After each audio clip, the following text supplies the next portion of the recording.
like to share something that I found to be quite important to me personally and for us as a community. And I want to start with Benjamin Franklin, who is the great icon of the American dream. His story is a magnificent story, rags to riches, they call it. Started out in poverty, and he literally was the one for whom rags to riches was termed, because as a young man working in Philadelphia, he took the rags, which is what they used to make newspapers on. You ever know that a newspaper was called a rag? If you remember that, it was literally because newspapers were made out of a material that could be washed and reused. And he was the first in his area to get the patent on making paper currency, riches, literally rags to riches, because he took the rags and he figured out how to print currency on them, and that's how currency was used in Philadelphia centuries ago. And look at Benjamin Franklin. He is the symbol of prosperity and of success that we celebrate. His face is the symbol of prosperity. It is his story, which is a model of American achievement. It's our dream. It's our dream too. It's the Jewish dream. You know, in the 19th and 20th centuries, Jews from Eastern Europe flooded this country, coming to the Golden Medina, a land in which prosperity was possible. And you know, in each successive wave in the 20th and now 21st century, Jews from all over the world have been coming to the United States, to the Golden Land. And look at us. We have thrived here. We've built networks of communal structure. We have played essential roles in all fields of study, in law, in medicine, in politics, in religion.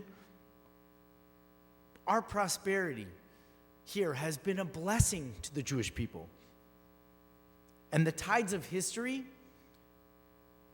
which have had their blinding darkness and their brilliant light, have brought the tempest-tossed Jews to the shores of this land and in Israel. The American dream. It's an ethic that you come to this place with meager resources, and with a little hard work, you can climb the social ladder and make it.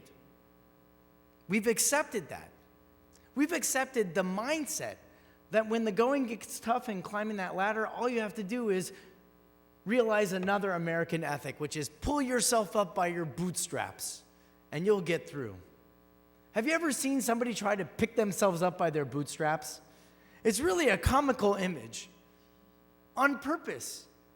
It's the idea that somehow you can take what's available to you and overcome some impossible challenge. Lifting yourself up by your bootstraps is a great example of what that is. And we have adopted that as our own mindset, because when the going gets tough, going it alone and tackling the challenges that face us can easily be overcome, or maybe not so easily, by just trying a little harder. It's a Jewish value to try like that. And you could say it's what has made us achieve. You know, pulling ourselves up by the bootstraps is why there are tutors for 4- and 5-year-old children to gain acceptance into kindergartens, in private schools, in this community. And for those among us who have done that, please don't take it as an indictment, just an observation. Because pulling ourselves up on our bootstraps is also why we spend hundreds of dollars and countless hours sending our children to SAT prep classes so that they can get admittance into the greatest universities in the world. Pulling ourselves up by the bootstraps is why we lean down, why we lean in, and why we'll put in so much extra time for our jobs. We'll do all of this because when the time comes to relax, we'll take a break. We may even collapse, but it'll be on some sunny beach in Cabo, in Tel Aviv, in Cancun, or the French Riviera. Self-reliance and individual achievement, they are celebrated values of our modernity. And if we didn't have pioneers like the Ben Franklins or the Henry Fords or the Jonas Salks or the Albert Einsteins, or the list keeps going on, would we have developed these things like a culture of freedom? Would we have revolutionized the way that we move? Would we have brought healing to millions of people? Would we have discovered the greatest truths in the universe? Sure, we celebrate individual achievement. And like a gestalt object, we overlook the fact that there are probably countless individuals who have supported these singular forces of success all along the way. Isn't the American dream for everyone? Or perhaps better yet, isn't the American dream for anyone? Shouldn't everyone be able to just succeed with a little bit of, in the words of Harvard psychologist Angela Duckworth, grit? Think for a moment about the award-winning movie The Martian. It was a couple years ago. The character is stranded on the planet Mars.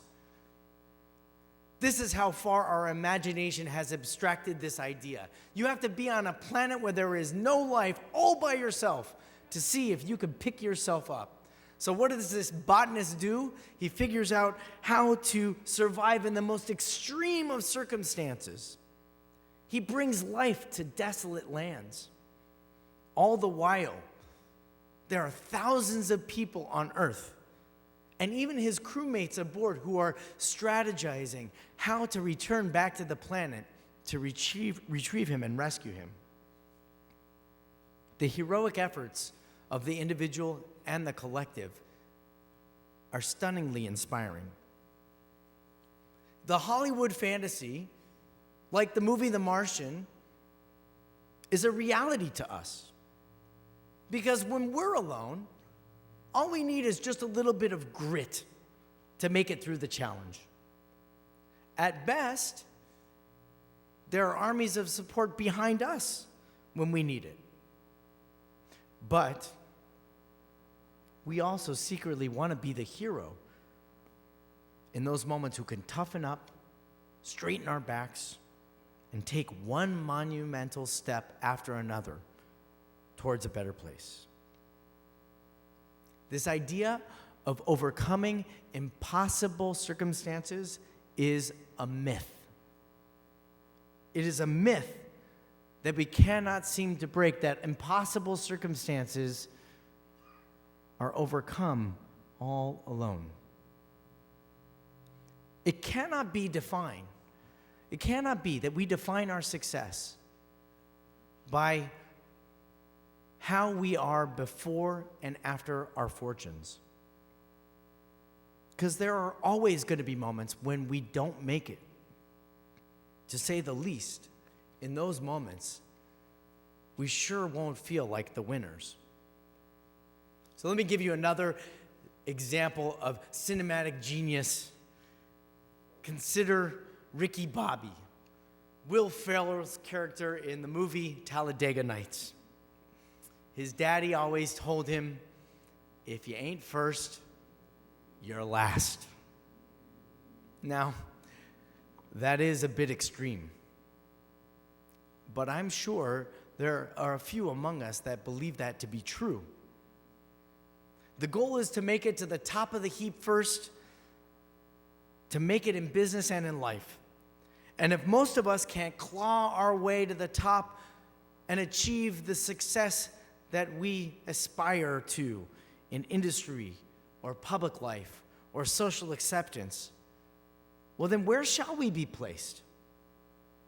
See, the concept of winners and losers isn't just a business proposition or the subject of betting in Las Vegas sports books. It's crushing, win or lose. I felt this myself. So many of you know that my father passed away last year. And in the darkest moments of my father's illness, I would have expected prayer or deeper Jewish observance to carry me through. The expansive access to resources that I have available to me in a crisis should have been easy to obtain, even an afterthought. Rabbis, after all, are supposed to handle adversity in matters of health and life in the balance well. And still, there were so many decisions that had to be made. All the while, those decisions, they weren't made in a vacuum, but it was the quiet moments of my experience of those decisions in which I was doing a constant self-calculation. How much effort do I need to put into my family? How much effort do I need to put into the care for my dad? How much effort do I need to put in to maintain my responsibilities for my community? Twisting, manipulating, organizing. Time for myself? Ha! The answer was always later. Truth be told, I didn't use all of the available resources to me as you would have expected. Especially because you know that I'm so good at getting them for you. Sure, I cared for my father the best way I knew how. I'm proud of the way that I cared for my dad.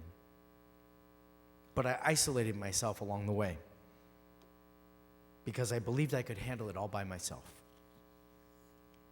Pull myself up by the bootstraps, right? But what happens when the bootstraps aren't strong enough? Or worse, what happens when the bootstraps break? Or is it like the words of Dr. Martin Luther King, who spoke at Ohio State University in 1968?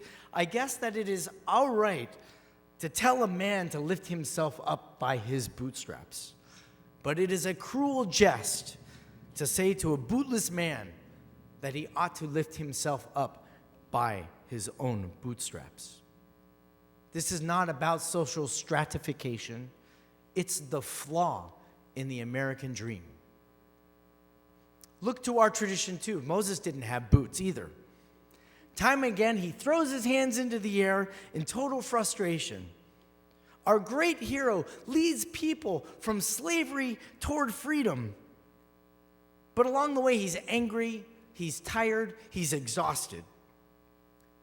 So much so that he doesn't listen to God's words, and he strikes the rock when he should have spoken to it. I guess we learn promised lands are for confident leaders who respond perfectly to every situation. Even Moses doesn't make it. Look at Job. Job has lots of friends. He has lots of people to tell him what he should do and what's wrong with him. He doesn't listen to their far-fetched advice. He loses everything: his family, his possessions, his self-esteem. And at the last minute, before he loses his life, God restores him. We learn that giving help is easy from the book. But don't expect your friends to always give you good advice. We really don't have good models of how to ask for help. Our rabbis are even quoted as saying, "A man who stands in need of the help of another is like a bird whose feathers change their colors." As if to say that a person who is in need of asking for help shames in embarrassment, whose faces change color for asking for help in their moment of weakness. The struggle with living like this isn't the problems themselves, though they're surely the symptoms of the malady that we face. adversity is a gift and a curse. Adversity helps us clarify our values. It strengthens us. It helps us find hidden strengths and gifts that we didn't know were available to us. And still, adversity can separate us.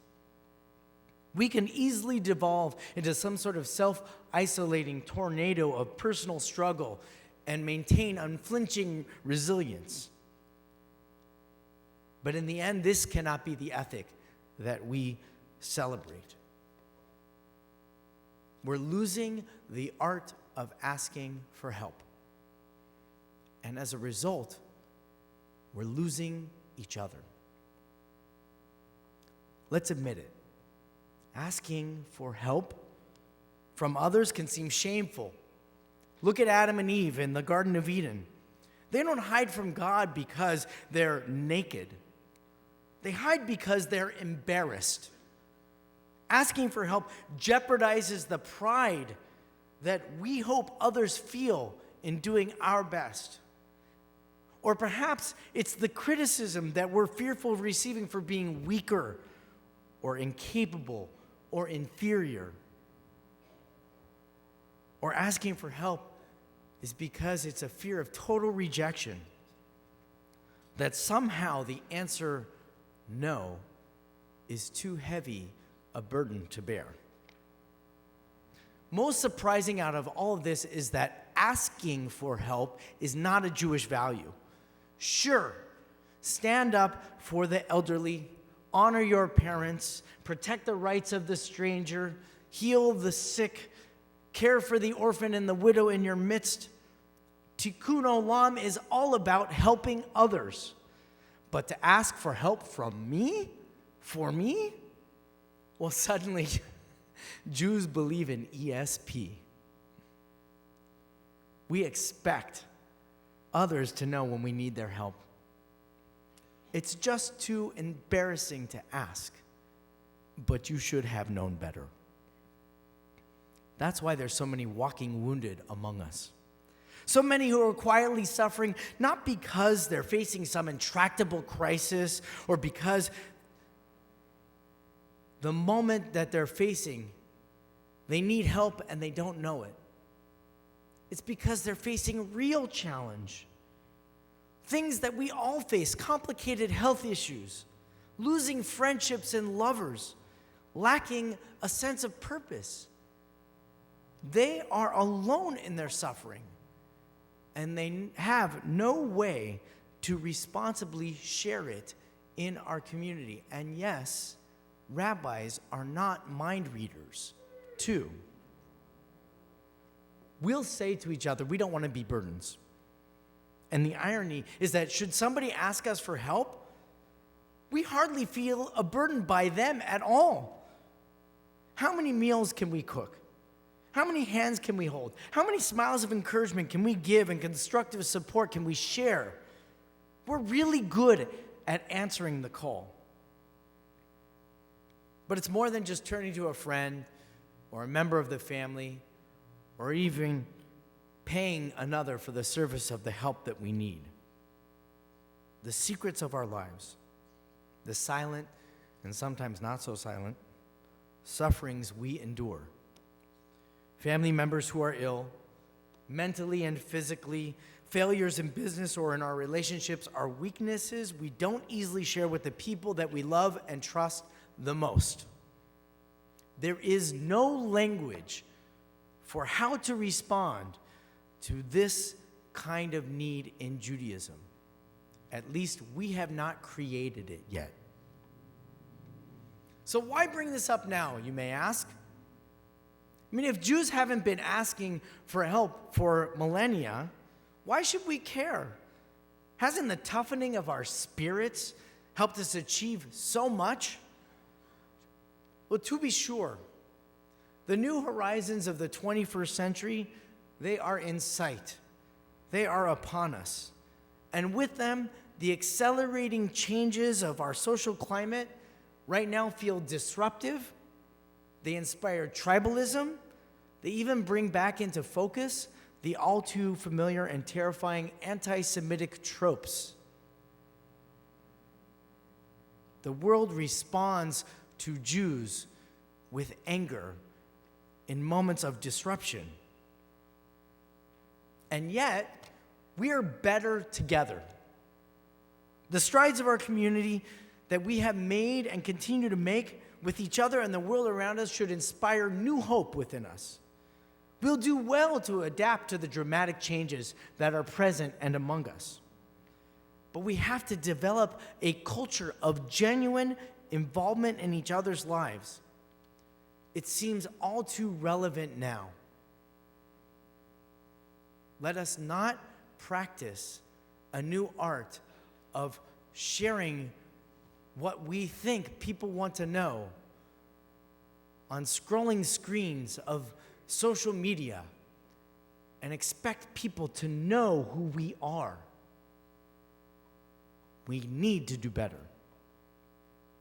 And that need is now more relevant than ever.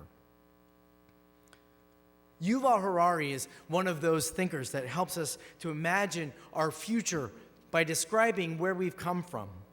He observes that we don't like it when things are unfair because we come from societies that used to share everything. Give two people the same thing and they're happy. Give someone something more than the other and there is fierce competition. There is scant a religious tradition on the planet today that teaches you how to ask for help. And yet, cooperation is biological. You could say it's what invigorates healthy religion. And not asking for help seems to be a thwart to the basic principles of Judaism. Judaism is humanity's great contribution to the refinement and the elevation of the human spirit. And there are others that model so much human excellence. Our contributions, not only of how to give help in need, but how to model asking for help, should be true as well. So I set myself to experiment here because it's just not a theoretical proposition. And I identified for myself 3 areas of focus to help me become a better asker of help. The first thing I did is that I improved my physical health. I took the initiative to hire someone to help me work out once a week. Not only to help me take accountability, and if anybody's had a trainer, you not only feel the economic pull, but there is an emotional pull, maybe the guilt of the trainer that you don't show up that day, that helps me improve my physical well-being. But it also is helping me to learn how to live a healthy life.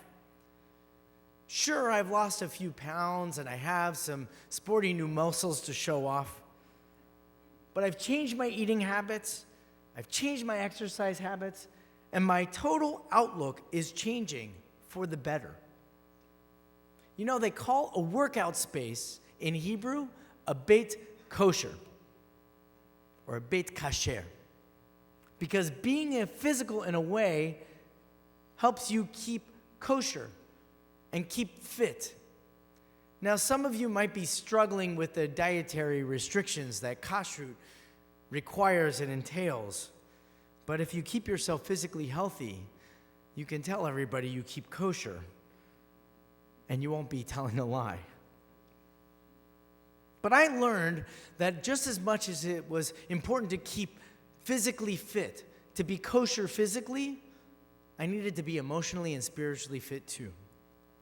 So in addition to completing the 11 months of saying Kaddish for my father, I took it upon myself to do 2 things to recover from the grief in my loss. First, I shared the story.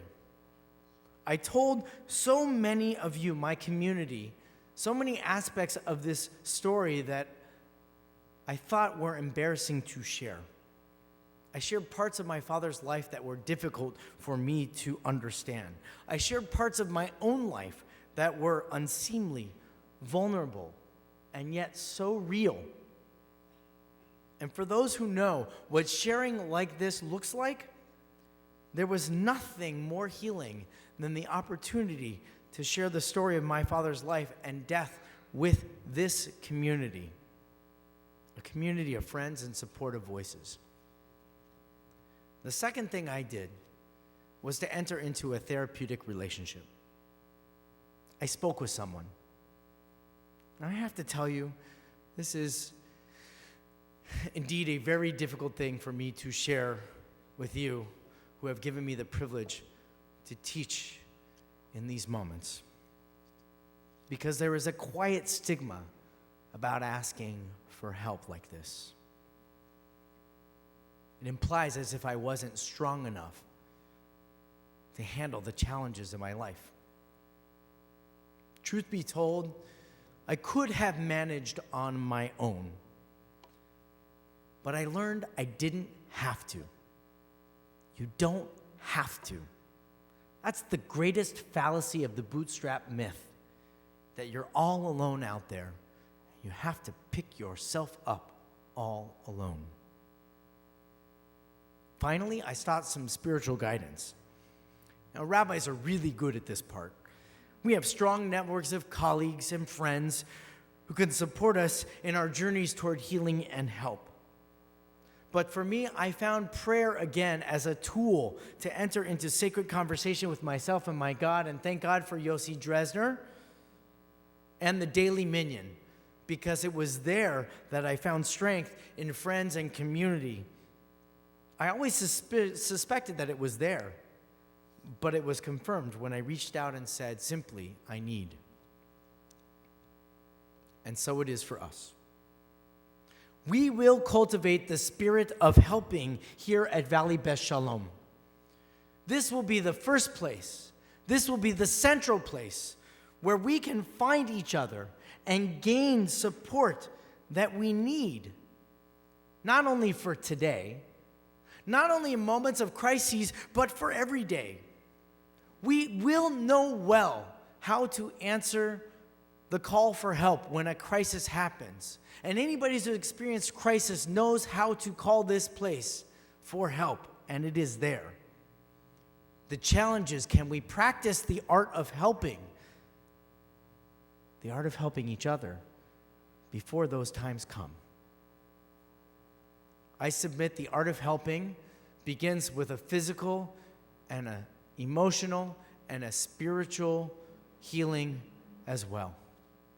So let's speak about it for us. We can look into the community and we can see that so many make it a priority to be healthy. You are gorgeous Jews. Finding the right motivation and making a commitment to be physically healthy isn't just about looking good or showing off to your friends. Let me introduce you to Dr. Max Nordau, who in 1903 was the right-hand man of Theodor Herzl. In fact, he was among the ones who helped to find the Israeli flag. And Max Nordau was a physician and coined a term that we would do well to learn from. He called it muscle Judentum, muscle Jews, because our new identity as people who are emancipated and have a state of their own will not be bound to the limp and listless yeshiva bucher. We'll be poring over a Talmud to seek God's presence. To be physically strong isn't so that we can lift ourselves up by some mythical bootstraps. Although we could look to American Ninja Warrior today and see that there is epitomes of this type of physical strength. But what he was teaching us is that if we are going to ask for help from each other and be a state of strong Jews, we will have to be physically present as the first great step as well. We, the clergy, can't tell you how many times we hear from you how difficult it is to enter the Shiva home, to speak with a grieving friend and know what the right thing to say is. We can't tell you how many times you come into our offices or meet us in coffee shops or whisper to us in passing and talk about how difficult it is to manage the challenges that you face. Like some sort of confession, you hope that the rabbis will prescribe a few Adon Olams and you'll be on your way. To practice the art of asking for help, we also need to practice the art of giving help too. So let's go back to Benjamin Franklin for a minute. He didn't stop when he amassed this significant wealth with all of his creativity and ingenuity. He shared his insight and his wisdom with us. They even termed a psychological phenomenon after him. It's similar to what's called in psychologist terms cognitive dissonance, but they call it the Benjamin Franklin effect, and it goes like this.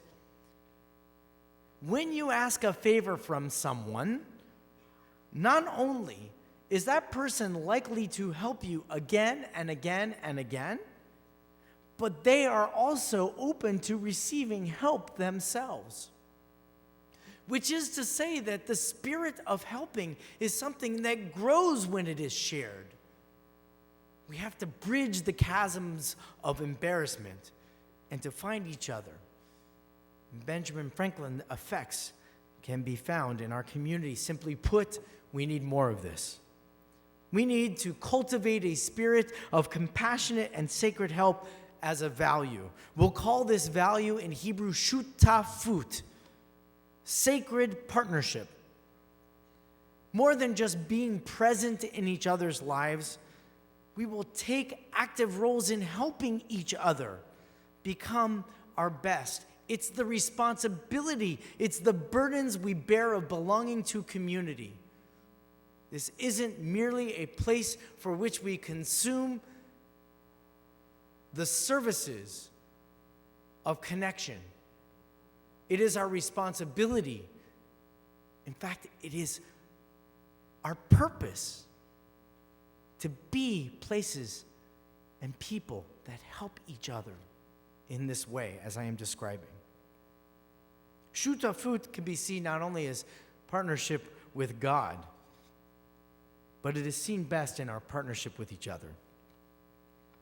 And when it comes to physical and emotional and spiritual well-being, living in a community, being a part of a community that accepts our weaknesses and our vulnerabilities, not only helps each other grow, but it becomes the model of a healthy community, something that we all so deeply need and deserve. So when it comes to spiritual well-being, we're going to have to overcome some helplessness that we feel. So many of us feel helpless to access the language of this space. And some of us just simply don't even know how to enter into the door. So in our ignorance, we'll turn away, we'll hunker down, we'll tighten the grasp, and we'll let our willpower overcome the challenges that we face. I invite you to turn to rabbis. I invite you to turn to study groups. I invite you to turn to prayer communities. These will be the tools for spiritual health that we will access and cultivate within us. It's all here waiting for you. And so in essence, I leave us with 4 essential building blocks to building this culture of asking and giving help. 1, use your faith. Whether your faith is a belief in people, whether your faith is a belief in God, whether your faith is a belief in yourself, these all must be an essential tool to understanding your place and presence in the world around you. If you have a belief in people, as I suspect most of us do, then help must be an essential element of that belief. And starting here enables you to see the humanity of another, especially if it's one that embraces it in its weakness and its vulnerability. Number 2, share your story. We all have experiences. Sharing our stories is not only therapeutic and gives us a sense of connection and belonging to others around us, but it enables those in our midst to relate to us and to help to change and grow themselves. You know it when you've heard an inspiring story from another that's enabled you to overcome a challenge. That's what picking up your bootstraps means in this world. Other people sharing the story of how they've overcome their difficulties. It's not you picking yourself up, it's them holding you up.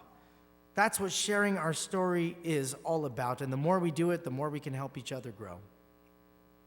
Number 3, find experts. There comes a time when no matter how deep your experience is, there are people who dedicate their lives. They express their passions and their purpose in the world to sharing their gifts to help us grow. There's physical trainers in our community. There are mental health professionals. There are rabbis and spiritual leaders in this community who we turn to for help. And God willing, they will help us learn how to give help to others so that we may finally, number 4, become a shutaf, become shutafim, become sacred partners. The experiences that we have in our lives don't have to be momentary. They are cumulative.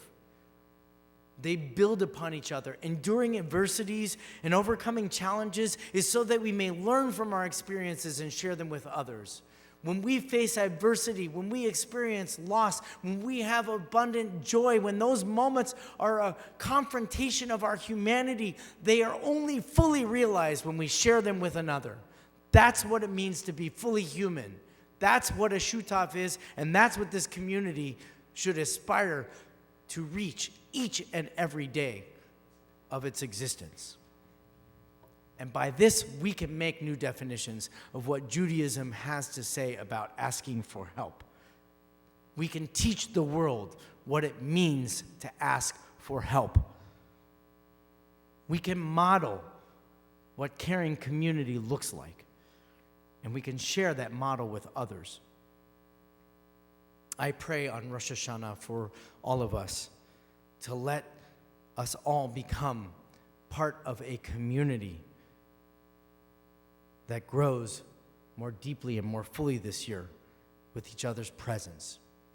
Let this year be the year in which you make that commitment a little bit more deeply, a little more fully. And may the blessings of this year to come be abundant in health, in body, in spirit, for you, for your loved ones, and for us all. Shana Tova.